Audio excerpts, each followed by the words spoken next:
आगे पूरे चिकित्सक समाज ने ओपीडी बंद की और सरकार को सचेत किया है कि कड़े शब्दों में भी और एक दिन का सांकेतिक ये धरना देकर भी समझ सकते हैं आप।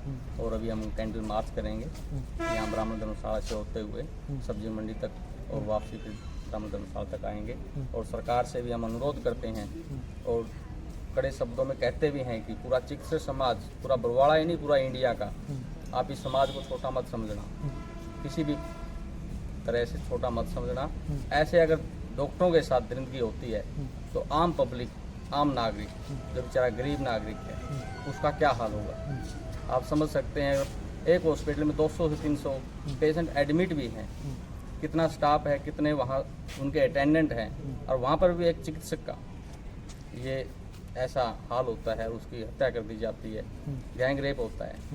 तो ऐसा आने वाला भविष्य में हमारी बहन बेटियां कैसे सुरक्षित रहेगी। सरकार से अनुरोध करते हैं जल्द से जल्द दोषियों के खिलाफ कार्रवाई की जाए, उनको फांसी दी जाए और ऐसे कुकर्मों के खिलाफ सख्त से सख्त कानून बनाया जाए। फांसी से कम हम सजा नहीं मांगते। बड़ी घटना है और ऐसी घटना निंदनीय है और समाज में मैसेज भी गलत जाता है। आज डॉक्टरों के साथ इतनी घनन्य अपराध हुआ है कि एक इतने बड़े हॉस्पिटल में इतने लोग आके भीड़ आके हॉस्पिटल का ये हालात कर दिया, तो आम लोग तो कहाँ सुरक्षित है। और हमारा तो सरकार से यही कहना है कि डॉक्टरों को सुरक्षा मुहैया कराए और आगे से ऐसी चीज़ ना हो जो इस बेटी के साथ और इस बहन के साथ ऐसा हुआ है, आगे कहीं भी ऐसा ना हो।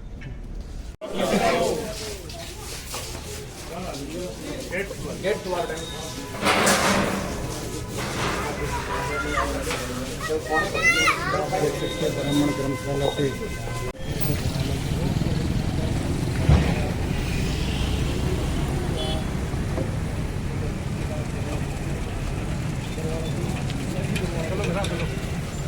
से या साइड में आगे डाल लो, सही है।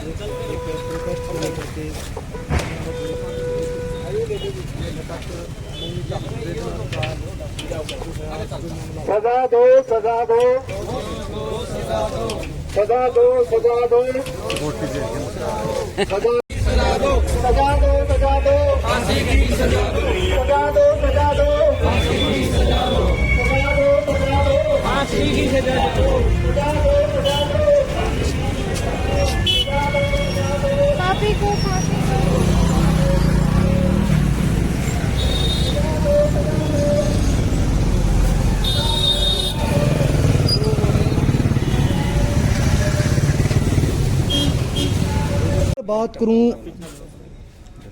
अगर बात करूं, देखो डॉक्टर को एक भगवान का दर्जा दिया जाता है, लेकिन आज भगवान भी सुरक्षित है।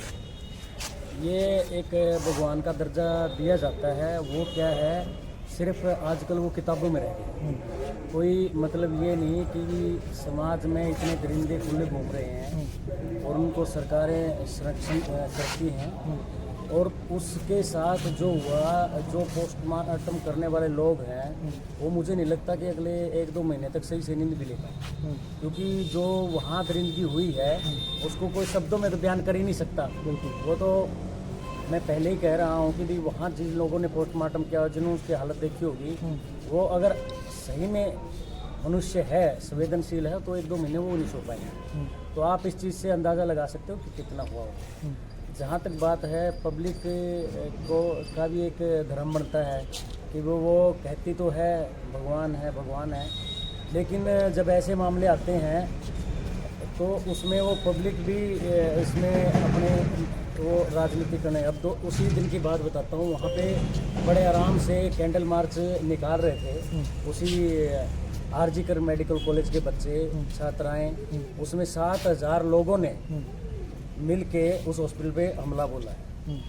तो इस देश में ये ऐसी जघन्य अपराध तब तक ख़त्म नहीं हो सकते जब तक जो पब्लिक है, आम जनता है, वो इस तरह के कारनामे बंद नहीं करेगी, वो ऐसे उनके बहकावे में नहीं आएंगे।